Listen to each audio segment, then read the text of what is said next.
Hi everyone. Thank you for tuning in. My name is Tsukuru Fors. So whoever does not know me, I am a transgender man living in LA, and I'm just really pleased to start this show. This is our inaugural episode, and I'm just really excited because we have a very special guest. Actually, multiple guests from Japan where I'm from. I've been in this country for 31 years, and a little bit about me. I'm 50 years old, and I came out last year at age 50 as a transgender person and started my transition in July.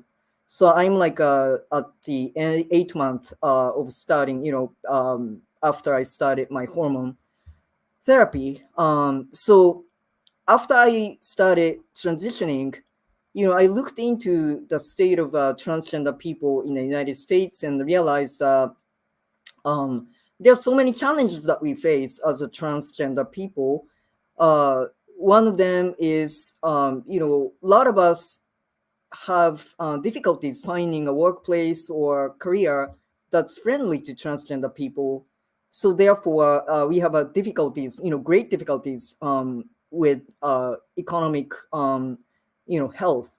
Yeah, a lot of us end up in, living in poverty, for instance. And so for myself, I actually was able to come out because I lost my job in February of 2021. And ironically, that allowed me to come out because I had nothing to lose anymore.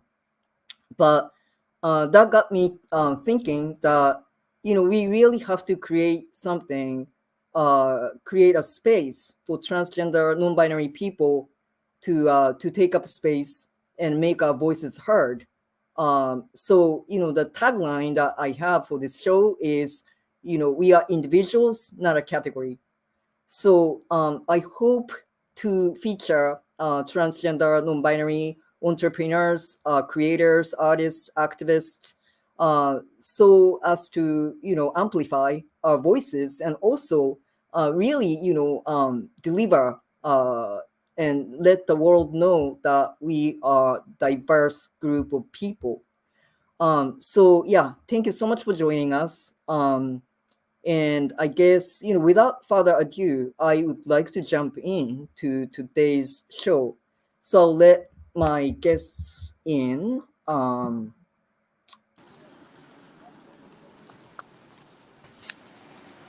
Yes. So yeah, today, my primary guest is PatoChan, who is a Filipina transgender woman living in Japan and who has been victimized by the cruel and inhumane system and policies of Japan's immigration and refugee policy. So I'm just, I don't know if excited is the right word, but I am actually very honored to have her. And along with our friends from Japan, Asako-san is a supporter, activist in organization who supports refugees and advocate against detention. So no detention, yes life is the name of the organization. And another guest that I have here is Thomas, who is actually my personal friend. We've known each other for years, and he's a filmmaker and Pato-chan's friend as well. He made a film called Ushiku, which is the name of the detention, one of the detention centers in Japan.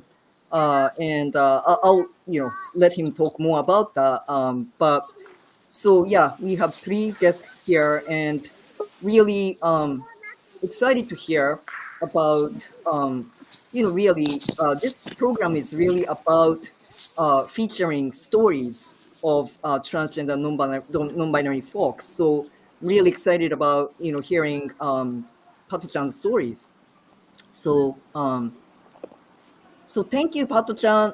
And I want to, before I let Pato-chan give so to speak give microphone to Pato-chan. I just want to say she's not showing her face because uh, she's being really, she's faced so much bullying, online bullying, uh, in her past that she really does not feel comfortable about showing her face.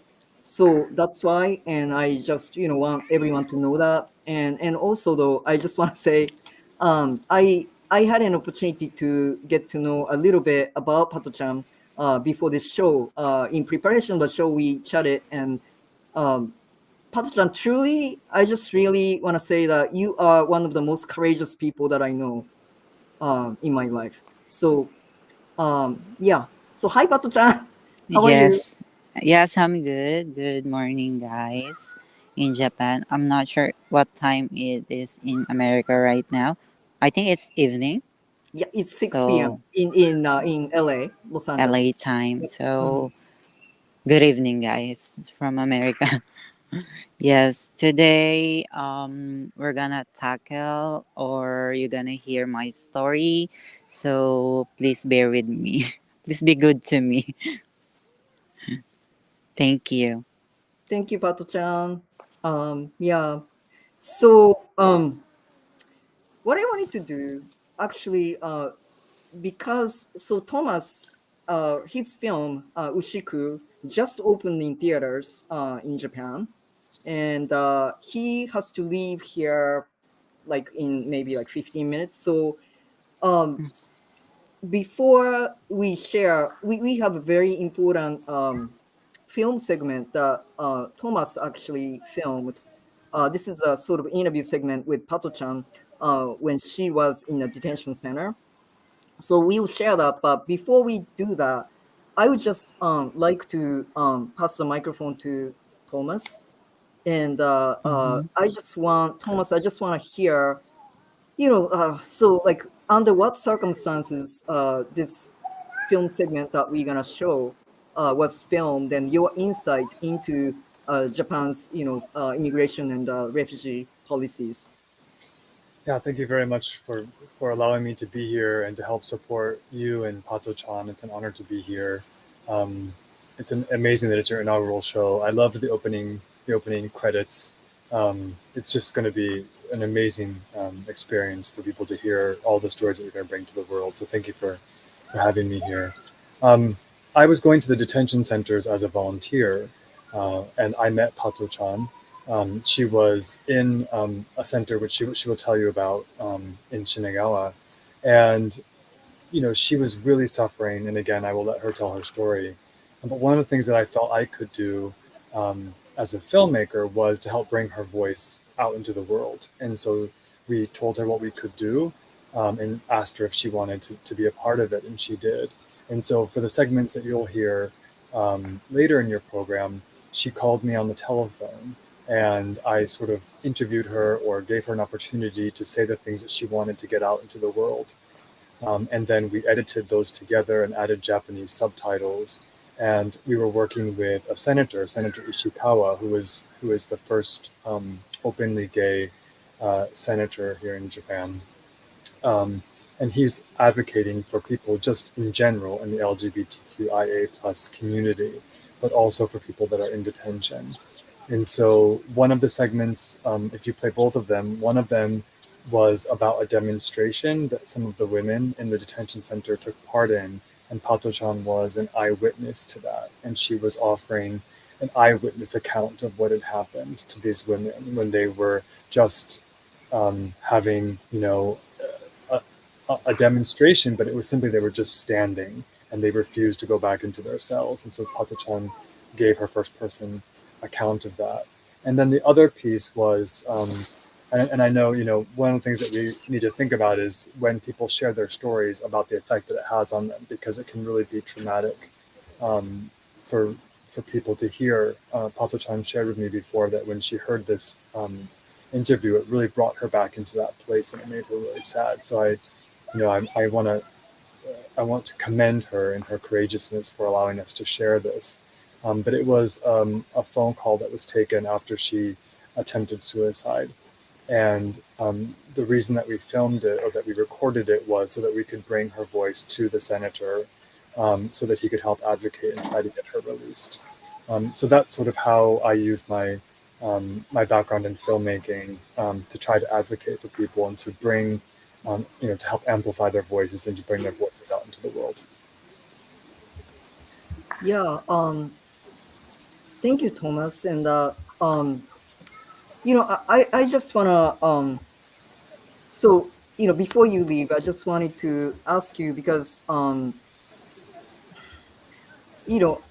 so your film, I think, I'm not gonna let you talk about your film because, I think people should just watch it, and that's probably the best thing to do. But uh, as a person, okay, so how long have you been involved in this project?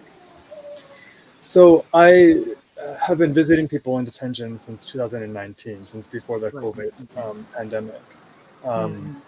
and just the short version is, and I did not, I was focused on a different detention center than where PatoChan was detained. I was working in a different center, but in that center as well, there was a transgender woman who was kept in a center that was only for men, and her story is in that film as well.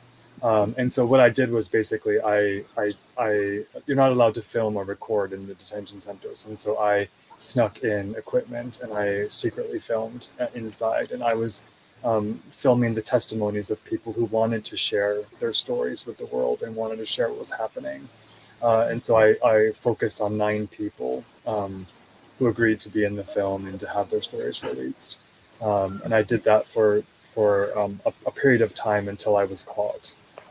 And then after I was caught, so many things happened. But the pandemic happened. Many people came out because of COVID. And then we've just released the film, and it opened a few days ago, and it's going to be in cinemas across Japan. It started this weekend, and yeah, so we're in the middle of what we call in Japanese the roadshow. But Mhm. really, it's for us as activist filmmakers, the point is not watching the film.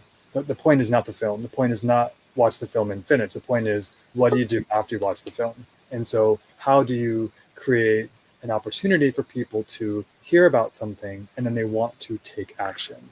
And so, our whole point is, how do we inspire people to take action, and then what do they do? So there's lots of things that people can do. When you hear PatoChan's story, you might think, what can I do? And that's going to be different for each person. It might be just to learn more. So there's going to be groups, like I'm not sure exactly what Asako-san's group does, but maybe they have demonstrations, or they have learning sessions. Maybe they have screenings of films. So maybe to take part in something like that. It might be an opportunity to volunteer, and to go with the group, and to volunteer with them as they help people. It might be that you donate money to a group, or specifically to an individual, and Pato-chan can tell you about her campaign that she's doing right now. And for people that are in Japan and have voting rights, it might be to vote for, it's not enough to say, the government is bad or the politicians are bad. We as citizens have a right, but also have a duty to vote for politicians. And so our hope is that we can be a part of, there are different, we're all part of the same team, so there are activists, there are volunteers, there are people like me that are artists, and we're all playing a different part. But together, we are helping to amplify the voices of the people who are being victimized and bringing them out into the world. And I hope that we can be a part of inspiring change. Mhm, mhm. Yeah, thank you so much, Thomas. Yeah, because that's really, this program is about. We intend to, have like at least one call to action per episode. So, like as you were saying, it's not enough to watch something or consume something as a content, but I think, it's a matter of like what we do after consuming these contents, and like what content inspires us to do. So yeah, I really thank you so much for your work, and thank you so much for being here too. Um, I wish you can be here longer, but I guess you have a theater to get to and the audience to talk to. So Thank I'll you. let And you go. Pato-chan, thank you again for sharing your story. Thank Yes, you for your thank you, Thomas, courageousness. for coming today and for joining us. Your words are really powerful.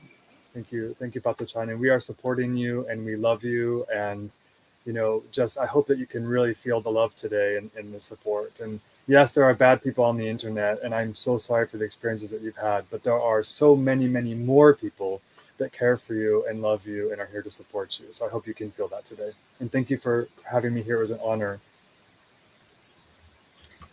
Thank you, Thomas. Thank you. Thank you. God bless. Okay, thank you. So, PatoChan, I think now I want to play the interview segment that Thomas mentioned, and I know it's really hard for you to probably like listen to this, and it's actually hard for me, who is it's not my experience, but it's like I just can't. There's no word for this, so yeah, I'll just let me just play this interview segment that Thomas was talking about when Pato-chan was in detention center.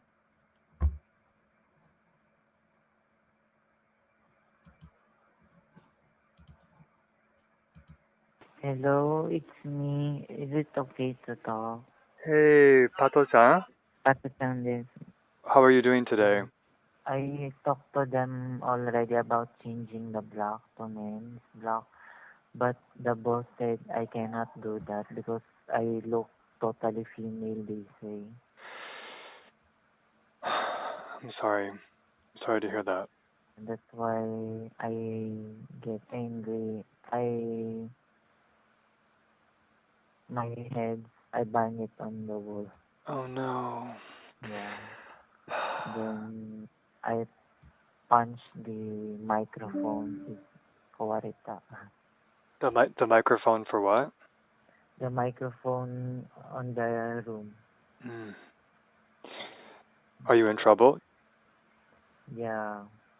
Do they put you in some kind of chobatsu? Or? No, they cannot chobatsu me because I'm in chobatsu every day.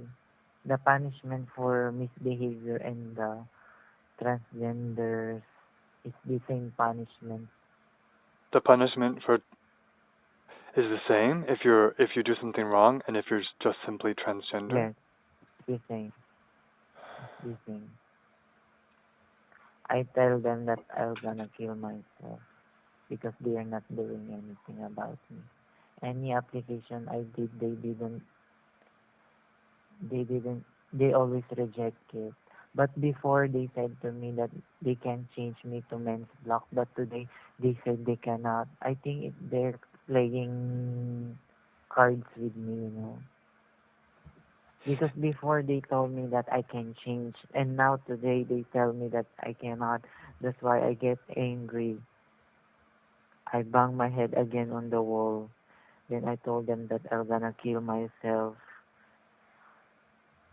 I'm always alone. I'm always on the room. I didn't kill anyone. I'm just transgender. But they cannot put me together either with men or women. So hard every day.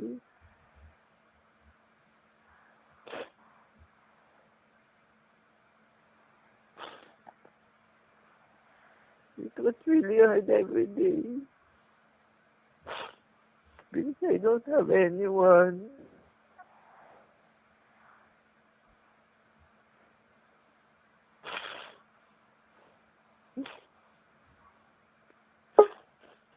You're gonna go crazy if every day you're just alone, right?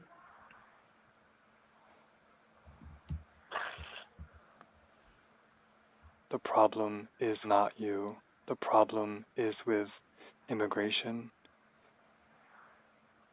Let's say that you are talking to Ishikawa Gin right now. What do you want to say to him? I want him to please help me to get out of here. It was really hard every day. I was here for about 8 months now, but they always reject my application. Even my career home, they reject it. They're not thinking about me like I was a human too. They think I was like a dog. They're just putting me on cage every day like that.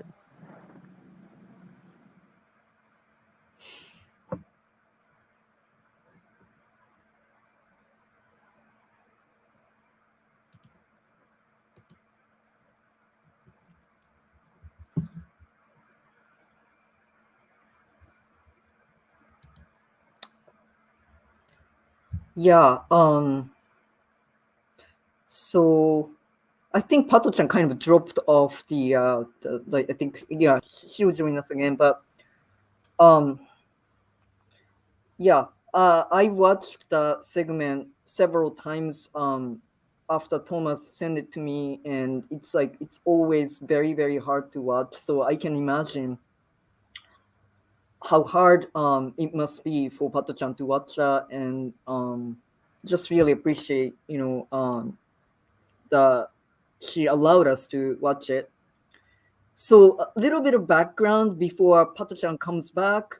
So she was detained in a women's block in a detention center. However, she was in a solitary confinement, um, and was only allowed out of her room for 2 hours a day. So 22 hours a day, she was alone in herself. And even when she was allowed out of her room for 2 hours, it was designed so that the time that she is out of her room does not coincide with other people being out.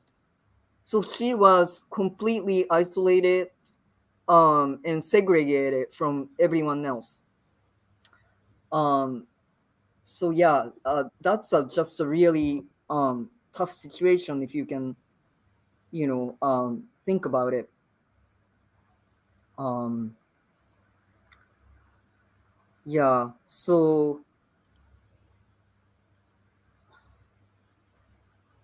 I don't know if Pato-chan can come back. Let's see.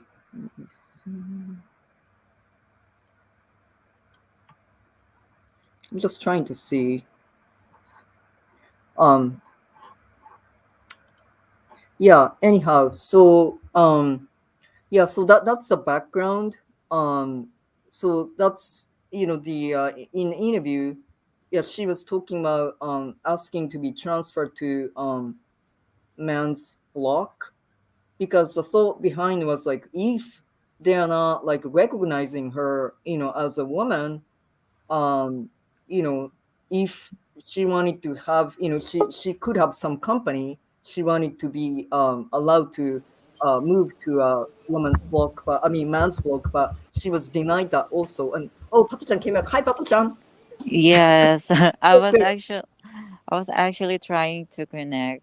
I thought I Okay. was being connected, but not yet. I'm sorry. Yeah, no, you are here, so that's great. Yeah, so I just, explain some background about you, being in a solitary confinement for Yes, I yeah. saw that, and I was actually watching it, Okay, okay. Yeah, and yeah. I heard everything, and it goes me back from what happened, the flashback.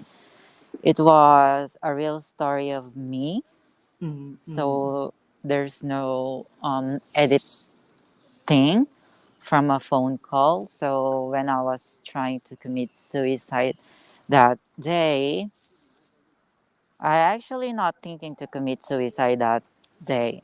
I just talked to Thomas, mm, and when I was trying to how do we call this, apply mm, for everybody if I can be with either men or women, they always reject me. And they don't say anything, any explanation about it. They just keep on saying because the boss said that's what we can do. mm, So, what we can do, you're gonna live your life as of this moment or every day being in punishment room or being in solitary confinement, which is I'm not allowed to be with other people or other women. So I was being locked like 22 hours a day, and they gave me like 2 hours for my free time, which is, it's against my human rights because, any gender identity doesn't they shouldn't do that because if they gave the woman like 8 hours free time a day, so they can like go talk, call, do their laundry, or sometime they eat together, go to exercise room. But me, I don't have anyone. Mhm, mhm. When they gave me the 2 hours free hour time, I don't have anyone. I will be out of myself, and then I'll do everything. I need to call for help. I need to call my lawyer. I need to call my family because of course I miss them. My friends, right? Right, From right. that time I need to do also my laundry. Mhm, I need to go to exercise room in which I cannot do for like 1 year and 4 months because you only have 2 hours. So how can I waste my time for that day mhm. just to do exercise, right?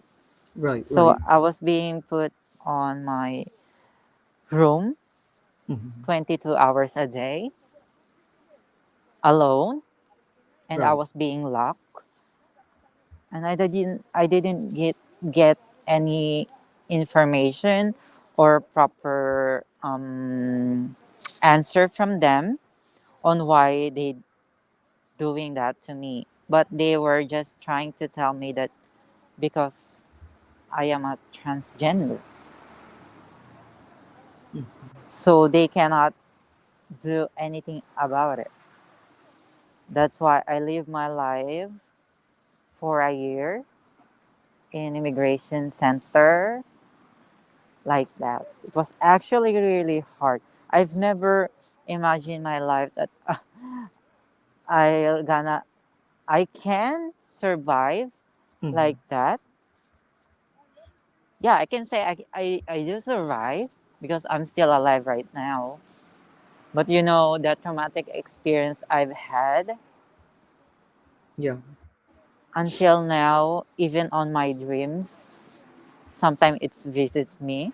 Mhm. So it was really hard for me living my life a year being like that, Mhm. questioning about myself. They were actually trying to tell me that they wanted to put me to others' block, Mhm. Mhm. but I need to change myself. And I said, I cannot do that. Right, right. They said they want me to put together with a man, which is I'm not a man, Mhm. and they want me to live like as a man. How can I do that? Right, right. You were Right. denied hormone treatment too, right? While you were in detention center. Yes, they didn't allow me I think like 9 months. So Yeah. I got very sick. Mhm. I have a lot of side effects Mhm. Mhm. from postponing my hormone therapy, my HRT. Mhm. Mhm. That's why from the time I got really very sick, that is the time they only let me go Mhm. to Mhm. the specialist, which is in the Harima Mental Clinic here in Tokyo. Right, right. Yes. Yeah. I just think that's horrendous. That's horrendous to me. So little disclosure that I will just like skip the details, but I I had insurance issues, the beginning of the year. Well, I'm still dealing with it. So I almost wasn't able to continue my hormone therapy and myself, and it kind of like throw me into a state of panic, because I was getting worried about what will happen to me, to my health and stuff. So I can really relate, having to discontinue, having denied, a hormone treatment like that. How devastating, how dangerous can be for trans people. I mean, yeah, it's just outrageous to me. Um, Yes, and they are not, and they didn't know anything about it. mm, They didn't know how to deal with um people, trans people. right, right. So they just said, no, we cannot do it. It's not possible Mm, without any answer. They just always said no. It quite frustrating for me that they don't know what to do mm, mm. about me. Right, And right. I live a hard life for a year. Yeah, it was And really a traumatic experience for me. right, right. And you were denied like necessary medications as well, right? Yes. And also, as I remember, they make surgery for me outside Mm-hmm. the center. So they put me on the hospital somewhere in Takanawa. I'm not sure, but it is in Tokyo.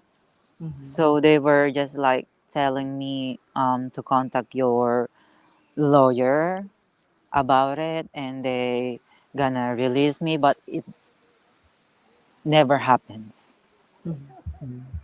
Up until now, I'm not done yet with that surgery. Right, right. Yeah. And that's what we're gonna talk about in last 10 minutes of the show. But um let me ask you this, Pato-chan, because I want really everyone to understand your story. I mean, not only about how your rights were violated at the detention center, but um you told me you came to Japan uh, to be to spend time with your father, who was who had a terminal illness. Yes, Yes, I right. do. Yeah, yeah. And he actually already died, my father. I think like 4 years ago now. Mhm. Yeah. So yeah, you came to Japan to be united with your family, and that really breaks my heart because you came to Japan looking for security and be united with your father, which is this social aspect of life is so important to everyone. But then for you to be subjected to abuse like that, in detention center, that really breaks my heart. Yes, true. And I always said to them that all my family members, even my relatives, are all living in Japan. And I don't know the reason why they keep rejecting me, my application to stay. And I really don't know why they did that to me. Mhm, What mhm, I did is I just didn't extend before my visa, and they detained me for that mhm. for a year. Imagine, I didn't do anything. Right, right. Yeah. I didn't commit any crime. So I don't know why they did that thing to me. It was Mhm. really hard, even if I imagine it right now. I actually don't want to imagine what happened to me before. Right. Yeah, that's just so cruel to me. What was your life like before you came to Japan, in the Philippines? Yeah, I work in a call center, which is we are connected. Basically, it is United Airlines. Mm-hmm, mm-hmm, I work there as a booking specialist. Yes. So I book flights from America going to another country or in another state. Yes, yes. right, right. What I'm just curious, and I think probably the audience who is like watching this program too. Um, And what's yeah, actually, I give up yes. my life Mm-hmm, because I want to stay with my family. I live my life like being alone mm-hmm, for many years. And when I got in Japan, the feeling is what's really precious to me that this is how a family is. I've mm-hmm, never had, you know, every ceremony, even graduation ceremony, I don't have anyone. When I graduated in high school, I was actually I'm not that I'm not that smart, but I was salutatorian by that time. So I made a speech, mm-hmm, and I don't have anyone.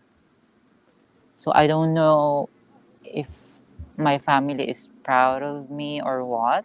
And even when I graduated on college, I had good grades, but no one pays a visit for me. I mm-hmm, was the only person who don't have any family or either relatives when I was in the ceremony. Yeah, mm-hmm, mm-hmm, it was so I feel so alone by that time. And when I got in Japan, that is the first time I feel mm-hmm, how important and how precious and what's the real meaning of a family. mm-hmm, mm-hmm. And that's Well, why, yeah. mhm. And How that's why I, go on. Sorry, sorry. I just wanted to ask, how old were you when you were separated from your dad? I was separated by my dad, I think, like when I was 3 years old. Oh, okay. And then by the time I was like 4 years old, I Mm-hmm, was got this is actually a traumatic experience, but I just want to be as open as I can. So I got being molested by my mother's boyfriend. So my mother had an affair with someone, with other guy, and that guy actually molested me when I was like 4 years old. wow. Yeah, and it's also happens when I was in elementary with my teacher. Yes, it was actually not once, but it happened twice in my life.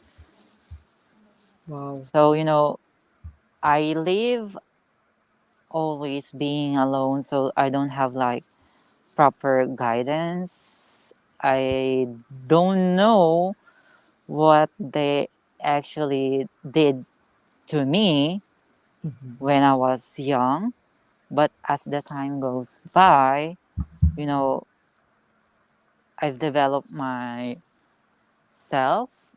and what's happened is I was actually being molested. I don't know it at first because when you are 4 years old, mm-hmm.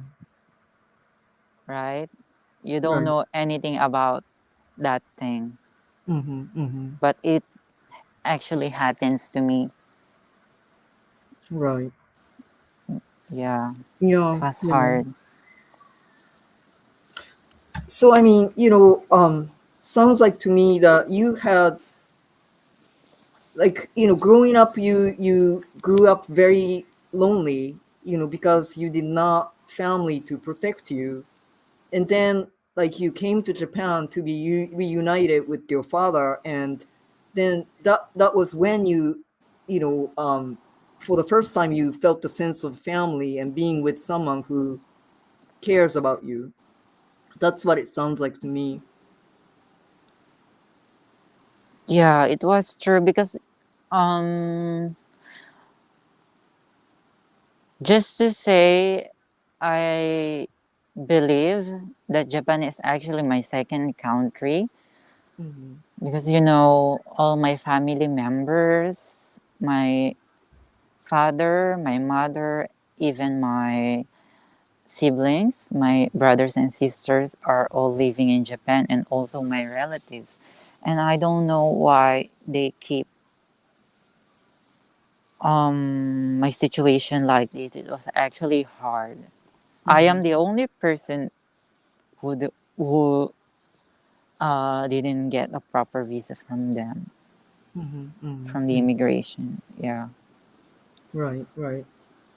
Yeah, I mean, I just hope the situation will change, and I mean, yeah, I'm sure like Asako-san can speak to this too, but I think there are a lot of people out there, including myself, would like do really do anything in our power to, so that like you can stay in Japan, and because that's, if because that's how, where you feel home, right? Where that's where you belong. So I wish, I hope Yes. the situation will change. I And was born in the Philippines, but my heart is in Japan. right, I'm right, not Japanese in blood, but I love this country. It's not about the money, the power. As long as I live here together with my family and my relatives, my friends, right, right. I'm happy with that. I don't need any like big money because for me I believe that yeah, money you can use it, but it's not that necessary because what I want to do or to be. Can I speak in Japanese? Mm-hmm, いや、ただ私が幸せになりたいだけですよね。別にお金のことはそれにあまり考えてないんですよね。mm-hmm, So what I want is to live my life and to be happy. So I'm not staying here because I believe that there are some people thinks because I was being born in the Philippines, I just wanted to stay because of the money. No, I'm not. mm-hmm, If mm-hmm, you were on my shoes, you wanted to live together with your family and your relatives, right? mm-hmm. Of course, yeah. So why would I go back to Philippines if I don't have anyone there and Mm-hmm. I don't have any place to stay there? Right, yeah, yeah. I honestly don't have a house in the Philippines. Mm-hmm, mm-hmm, If I go back there, being sick like this right now, you know, I'll be homeless. mm-hmm. Yeah, I mean, everyone has the right to live, their life, being surrounded by people who love you, and right to live their life, as who they are, and that's what you're trying to do, and for that to be denied is just really, yeah, just not right. Yeah. So I would like to talk Mm-hmm. about, we have 15 minutes to the end of the program, and so the future, looking at the future, and now Asako-san actually contacted me through my friend, through a friend of mine, and because you're doing a fundraiser Mm-hmm. for your gender affirming surgery, and so Yes. I wanted to talk about that, and I wanted to actually leave plenty of time to talk about that, but not only like the surgery itself, but um, about your future, like what your hopes and dreams are, and how having the surgery can like help you achieve that dream and hopes. Um, yeah. Yeah, so I'm doing this surgery, I am thinking for a proper treatment in Japan so they can fully and totally um know about me that I'm a woman, no matter what our gender identity is. So I wanna live myself as a totally woman, and I wanna have my, who knows, to have my own family, even like, yeah, I'm looking forward to have a good life here in Japan and to live myself as me. I don't want to pretend to be anyone.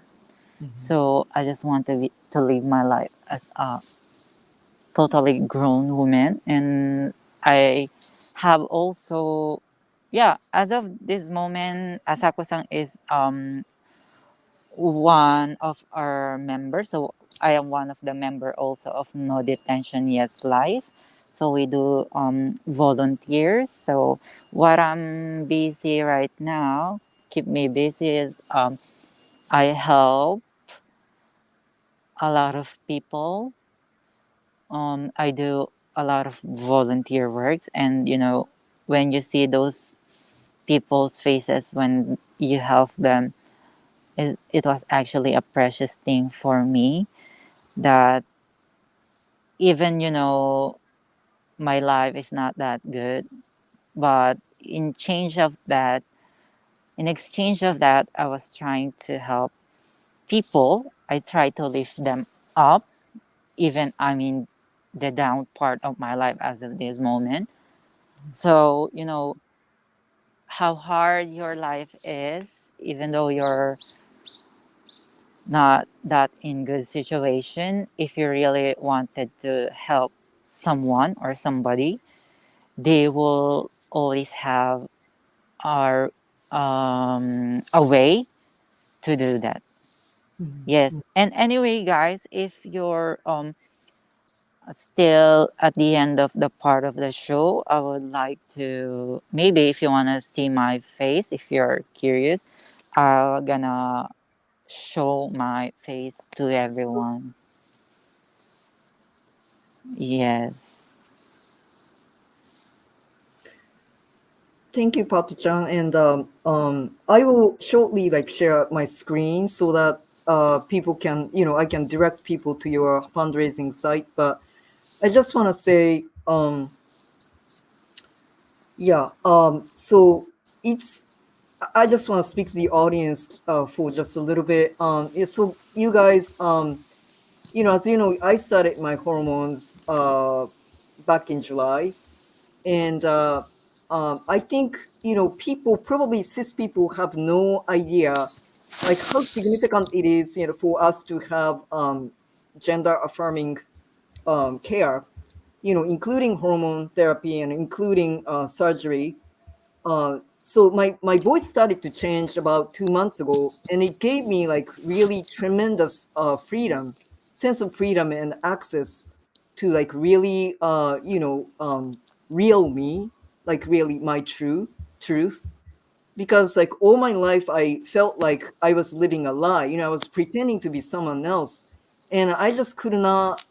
I just can't tell you like how stifling that was, and I didn't even realize it uh, until like I got my voices, my So yeah, I just feel that I just very feel very very strongly, and I just this is like beyond words. I just can't even find the words to describe this, but I just feel very very strongly that I want Pato-chan to have this, because I know this like really. I mean, Pato-chan, like you are so courageous already, and you have so much power in you that you can give like so much to people. I can already like tell, going forward, you will be giving so much to people. You'll be contributing a lot to the world, but um, I mean, this surgery can just really be tremendous.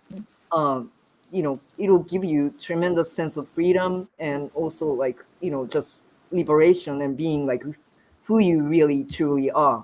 So, just wanted to Yes. say that. So can I like endorse about the fundraising? So guys, if you can like help or wanted to donate for the surgery, it will actually change my life for being more better, and also every donation counts, any amount will do. So if you happen to wanted to help, please do. So it will actually help me not only for the surgery, also for my financial stable, for my home, for my rent, for the food.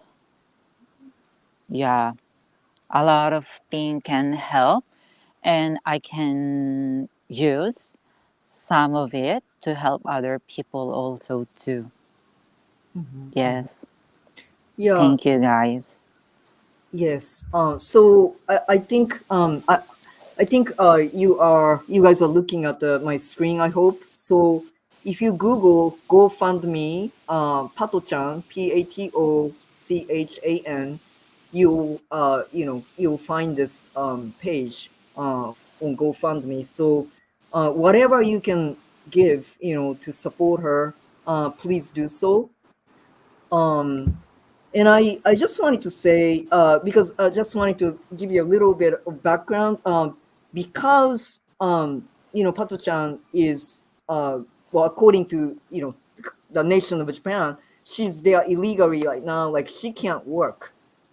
So that's why, like, it's very, very important that she has support.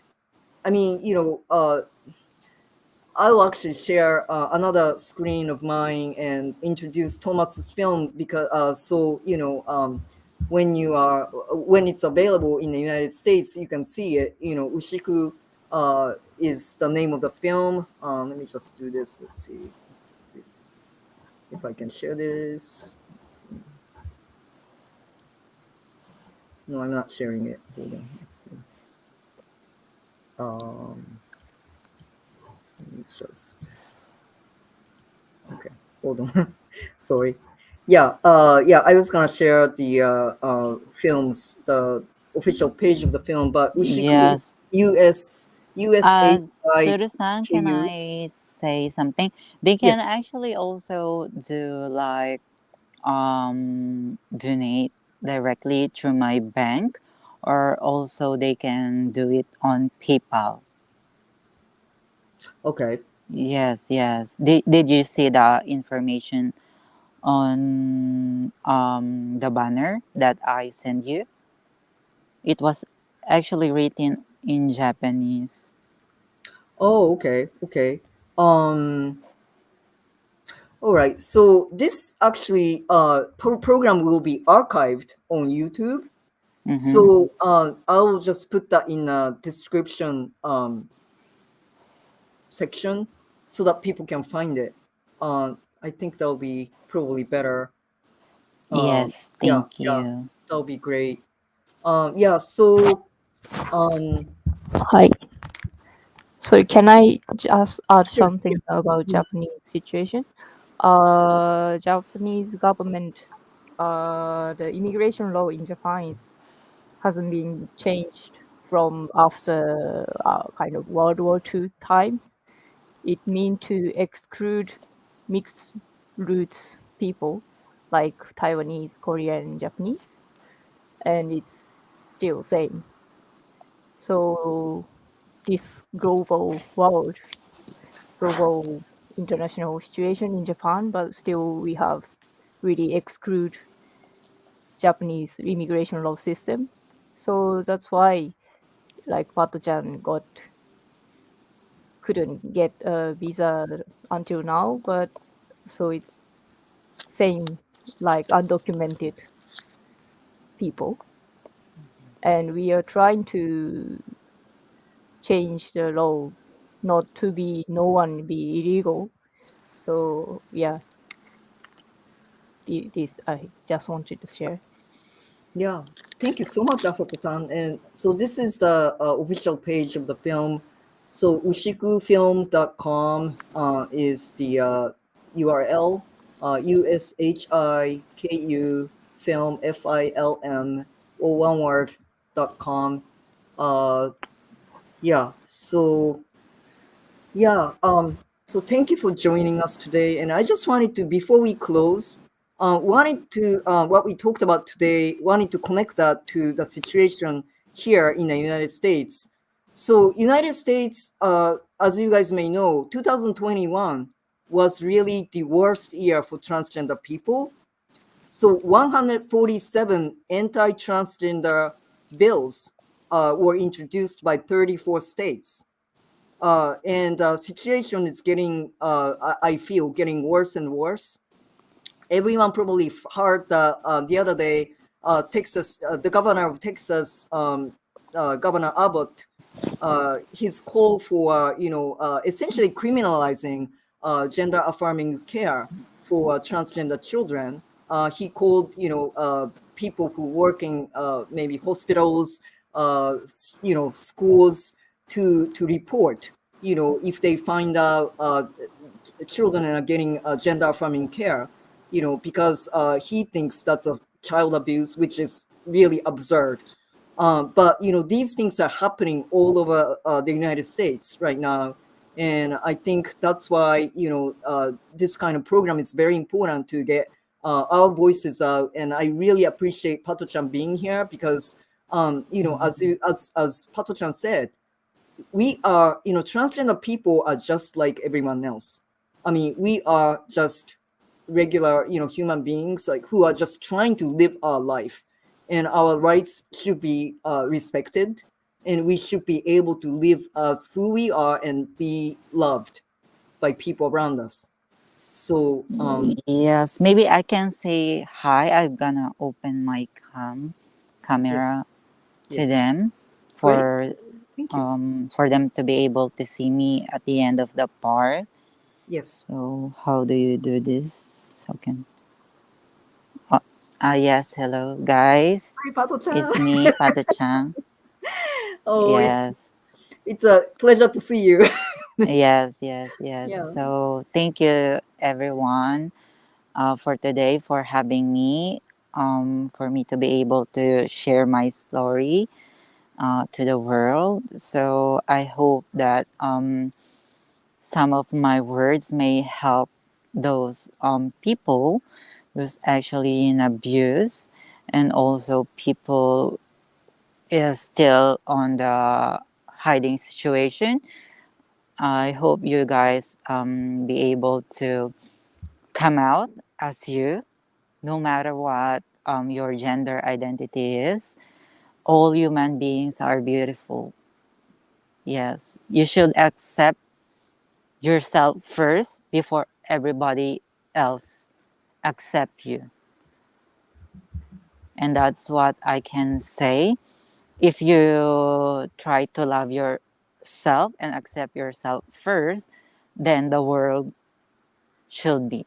And your family will always be there to support you no matter what and no matter who you are, hard your life is. Your family, friends will always be there. So I just want to share my story. Maybe it can touch your heart and you may try to come out and be happy to your life.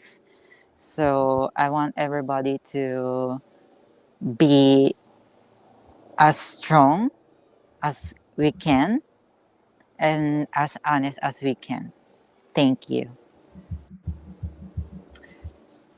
Bye bye. Thank you so much. Thank you so much, Pato-chan, and thank you everyone for joining us for this inaugural episode. And please share the archive as well so that we can spread the word about Pato-chan. So thank you so much. Yes, thank you. Thank you for having me. And to everyone who wanted to help or donate, please do.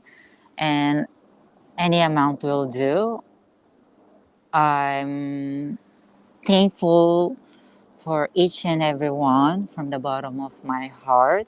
It will help me to change or to be strong and become myself and to understand more about my life. Thank you. And Thank you. also, I want to try to help somebody. So, someone, since I'm doing a lot of volunteer works right now. So, if you happen to have some like how much you can do, I'm not doing only for the surgery, but I'm doing it for my financial support and also to help other people. Also, on since me and Asako-san are in the same group, we call it No Detention Yes Live. We support detainees from Shinagawa also.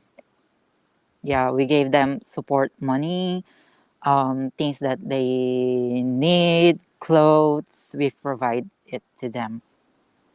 Yes, thank you. Thank you.